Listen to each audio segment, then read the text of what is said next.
Alors Pierre, Oui, qui est un praticien hospitalo-universitaire au CHU de Tours, chirurgien dentiste spécialisé en médecine bucco-dentaire et prothèse maxillo-faciale, avec plus un penchant oncologique, mais il voit de tout dans les services de prothèse maxillo-faciale, même des malformations congénitales. Donc, il nous parlera de ce cadre que nous avons évoqué plus haut. Pierre, je te cède ainsi la parole. merci Rose. Oui, du coup, je me présente, je suis le docteur Michno Pierre, je suis praticien hospitalier titulaire au Centre hospitalier régional universitaire de Tours. Et je vais vous présenter aujourd'hui la prise en charge multidisciplinaire des pertes de substances acquises ou innées, comme c'est effectué au sein de mon centre hospitalier. Donc, diapo. Alors, je vais commencer par une définition de la prothèse maxillofaciale. Donc ça fait partie des grands appareillages du corps humain et ça se définit comme l'art et la science de la reconstruction artificielle de pertes de substances acquises ou congénitales du massif facial. Donc ce qu'on entend par perte de substances acquises, ça peut être d'origine traumatique, les autolyses, balistiques, les accidents de la voie publique, ou carcinologiques. Et on a aussi les pertes de substances qui sont dites congénitales avec les grands syndromes ou les fentes, par exemple. Moi, mon exercice, il consiste essentiellement au traitement des pertes de substances acquises carcinologiques avec une dégradation qui est consécutive à un geste de chirurgie qui peut être très délabrant. En ce qui concerne les pertes de substances qu'on peut qualifier d'innées ou de congénitales, ça ne représente pas plus de 10% de mon activité, puisqu'elles sont opérées assez précocement en France et elles ne nécessitent très souvent pas de prothèse maxillofaciale. On a des défects résiduels qui sont assez minces la plupart du temps. Donc, diapo. Donc, alors, les étapes de prise en charge, ça reste cependant les mêmes. Le schéma le plus complexe étant celui de la prise en charge carcinologique, comme je vous le présente ici, avec un repérage de la lésion et un diagnostic, puis un bilantage, dont le bilan odontostomatologique, la réunion de concertation pluridisciplinaire, les soins préopératoires, l'intervention chirurgicale, la temporisation post-chirurgicale immédiate. On attend 1 mois, on envoie en radiothérapie, on attend 2-3 mois, on récupère le patient pour les gouttières de fluoration, et on attend 3 à 6 mois, et on envisage éventuellement une prothèse d'usage. Voilà. Donc ça, c'est le schéma carcinologique, c'est le plus complexe. Celui des pertes de substances innées ou congénitales, il est simplifié, puisqu'il va nous permettre de sauter plusieurs étapes. Il n'est pas question réellement de réunion de concertation pluridisciplinaire, de radiothérapie, de gouttières de fluoration, ou de risque d'ostéoradionécrose consécutif, qui vont nous compliquer la tâche dans nos chirurgies et dans nos soins. Mais on aura une étape de chirurgie et éventuellement une prise en charge prothétique de la lésion congénitale. Donc, dans le plan de traitement de la prise en charge, ce sera diagnostic de la lésion, intervention chirurgicale au cours des premières semaines et des premiers mois de la vie, en ORL, en chirurgie maxillofaciale, avec l'orthodontiste. Ensuite, on aura un appareillage maxillofacial en cas de défect résiduel qui va compliquer la fonction et ou l'esthétique. Voilà, ça c'est le schéma plutôt des pertes de substances innées. Donc, diapo. Donc, si on repart sur le schéma carcino, avant la réunion de concertation pluridisciplinaire, on va avoir le repérage de la lésion. Donc ça, c'est la première étape. Ça peut se faire au décours d'une consultation chez le médecin généraliste, le chirurgien dentiste, l'ORL, etc. Il va adresser le patient au chirurgien maxillofacial ou ORL, à même de prendre en charge un plan de traitement carcinologique. Celui-ci fera la biopsie, le diagnostic, et il sera responsable de l'annonce et de la prise en charge du patient par la suite. Lorsque le diagnostic de carcinome il est posé, on va évaluer l'extension locale ou à distance de la tumeur et on va rechercher des lésions associées qui pourraient constituer une contre-indication au traitement.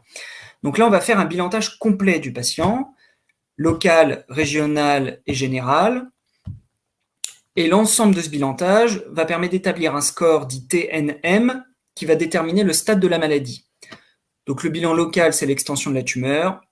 Le bilan régional, c'est l'atteinte ganglionnaire. Et le bilan général, c'est l'atteinte à distance, cutanée, pulmonaire, hépatique, etc. Et à cette étape-là, le dentiste, il reçoit le patient qui lui est envoyé par les différentes spécialités pour rechercher des foyers infectieux profonds afin de les éliminer précocement de manière à ne pas retarder ou compromettre une éventuelle chimiothérapie ou radiothérapie. Donc ces foyers bucco-dentaires, ils doivent être éliminés, et en ce qui me concerne, je les élimine au moment de l'anesthésie générale de l'examen panendoscopique. Donc c'est un examen par caméra endoscopique de recherche d'une extension de la maladie au niveau ORL. Donc moi, je me greffe sur le bloc de l'ORL pour éliminer mes foyers infectieux bucco-dentaires à ce moment-là. Donc ça, c'est une étape qu'on retrouve vraiment que dans les pertes de substances carcinaux.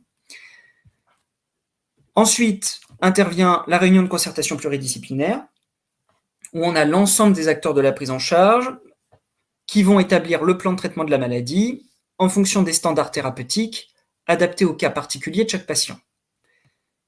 Le chirurgien dentiste, il y est convié normalement, bon, c'est pas toujours le cas, mais normalement c'est le cas, pour lui permettre de se coordonner avec les équipes dans ses soins et dans sa prophylaxie, et pour s'exprimer dans sa possibilité de réaliser un travail de prothèse qui pourra aider à la chirurgie, et aussi dans sa possibilité de réaliser un travail de prothèse de reconstruction in fine. Donc, en ce qui concerne mon centre, la réunion de concertation, elle est tous les jours, un jour par semaine, toutes les semaines, c'est à Tours, les mercredis après-midi, à l'hôpital Bretonneau. Diapo. Voilà, donc là, c'est une photo de la RCP. Après cette RCP, on aura la consultation d'annonce avec le patient. Donc là, on va lui annoncer son plan de traitement, sa pathologie, et ça, c'est fait globalement par le chirurgien qui est en charge du plan de traitement carcino. Diapo. Donc après, le patient, il est renvoyé au dentiste. On va prendre des empreintes avant l'intervention et on va faire les soins conservateurs qui sont nécessaires, parce qu'il faut anticiper sur l'étape post-opératoire et post-radiothérapique du patient. Donc ça, c'est une étape qu'on retrouve aussi dans les pertes de substances innées. Il faut voir le patient avant l'intervention, dans la mesure du possible, pour prendre des empreintes. Parce qu'après une chirurgie de cet ordre, le patient, il va être douloureux, il va avoir un état anatomique modifié, il peut avoir une limitation d'ouverture buccale. Donc le prendre avant pour faire les soins et les empreintes, ça permet déjà d'une part de sortir du matériel de prothèse qui peut servir à l'intervention chirurgicale, d'anticiper sur le fait que plus tard, des empreintes ne seront peut-être pas possibles alors qu'on devra faire du matériel de prothèse, et aussi de réaliser les soins qui ne seront peut-être pas faisables après du fait de l'état du patient. Diapo. Voilà. Donc là, c'est les interventions chirurgicales comme on les connaît, donc c'est pour les pertes de substances acquises, mais aussi pour les pertes de substances congénitales. Le schéma est le même ici.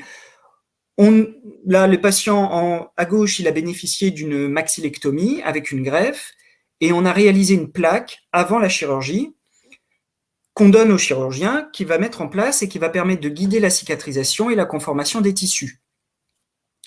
À droite, on a une mandibulectomie, et donc on a sorti un appareillage de verrouillage maxillomandibulaire qui facilite en fait la reconstruction par le chirurgien en stabilisant les structures. Donc ça, c'est des choses qu'on fait autant sur les pertes de substances congénitales que sur les pertes de substances acquises. Diapo suivante. Donc tout de suite après la chirurgie, on a la temporisation. On a 1 mois avant la radiothérapie. Donc là, on réalise une prothèse intérimaire qui doit être d'exécution rapide, de forme évolutive, puisque son objectif, c'est de guider la cicatrisation et de s'adapter aussi au tissu en cicatrisation, et d'avoir une étanchéité suffisante, de manière à permettre au patient de s'alimenter et de boire par la bouche. Diapo suivante. Donc, 1 mois après, on a la radiothérapie. Donc, chez nous, c'est principalement de l'IMRT, c'est très focal, qui va aboutir à un ensemble de complications. Épithélite, mucite, ostéoradionécrose, sécheresse buccale, xérostomie, lésions carieuses et limitation d'ouverture buccale.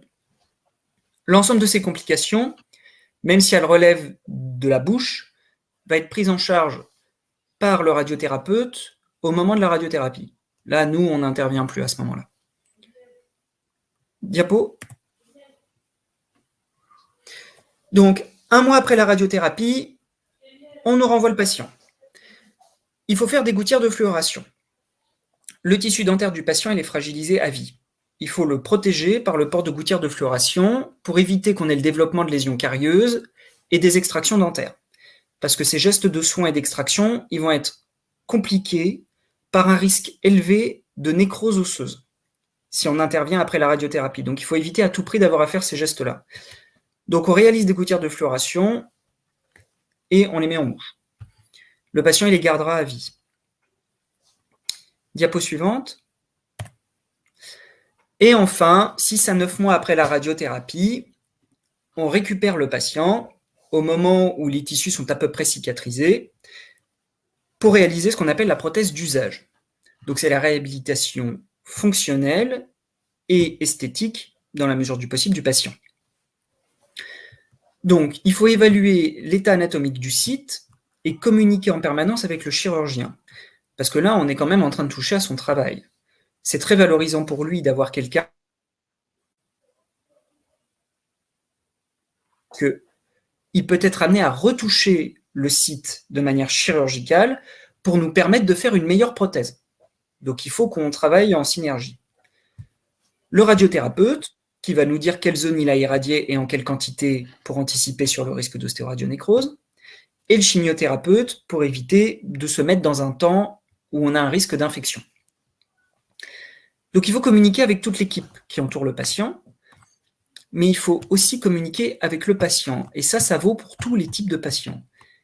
Il faut qu'on ait et qu'on s'entende sur des objectifs clairs et honnêtes. On va tenter de le réhabiliter fonctionnellement et esthétiquement, mais on ne lui rendra jamais ses dents et on ne le rendra jamais comme il était avant. Ça n'est pas possible. Et ça, il faut qu'on soit tous d'accord là-dessus. Et on va sortir une prothèse qui sera la meilleure possible, et peut-être qu'il arrivera à manger avec, peut-être qu'il arrivera à bien parler avec, peut-être pas, mais on va essayer.